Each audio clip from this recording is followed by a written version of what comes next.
வாயில் போட்ட உடனே கரையிற மாதிரி செம்ம டேஸ்டான மோட்டிஜோர் லட்டு செய்யலாமா?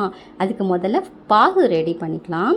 இப்போ ஒரு அகலமான பாத்திரம் எடுத்துக்கலாம். அதில் 1.5 கப் சர்க்கரை சேர்த்துட்டு அதே கப்பால் 1 கப் தண்ணி ஊற்றி சர்க்கரை நல்லா கரையிற வரைக்கும் கலந்து விடுங்க.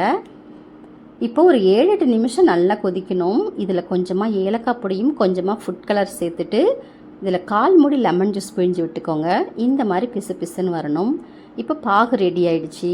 இப்போ வேறு ஒரு பாத்திரத்தில் 2 கப் கடலை மாவு, 1 பிஞ்சு சால்ட்டு, 1 பிஞ்சு ஃபுட் கலர் சேர்த்து நல்லா கலந்து விடுங்க. இப்போ அதே கப்பால் 1.5 கப் தண்ணி ஊற்றி கட்டி இல்லாமல் நல்லா கரைச்சி விட்டுக்கோங்க. இந்த மாதிரி. இப்போ இதை கரண்டியால் மொண்டு சூடான எண்ணெயில் இப்படி ஊற்றி விடுங்க. ரொம்ப நேரத்துக்கு பொரிய விட வேண்டாம்.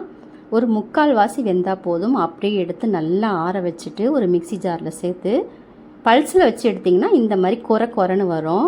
இதை அப்படியே நம்ம சர்க்கரை பாகில் சேர்த்து நல்லா கலந்து விடலாம். சர்க்கரை பாகில் சேர்த்து நல்லா கலந்து விட்டுட்டு இதில் முந்திரி, திராட்சை இதெல்லாம் வறுத்து சேர்த்துக்கோங்க. இந்த அளவுக்கு கொஞ்சம் கட்டியாக வர வரைக்கும் கலந்து விடுங்க. இப்போ இதில் கொஞ்சமாக நெய் சேர்த்துட்டு நல்லா கலந்து விட்டுட்டு இப்போ லட்டு பிடிச்சி சாப்பிட்டு பாருங்கள். செம்ம டேஸ்ட்டாக இருக்குங்க. கண்டிப்பாக செஞ்சு சாப்பிடுங்க.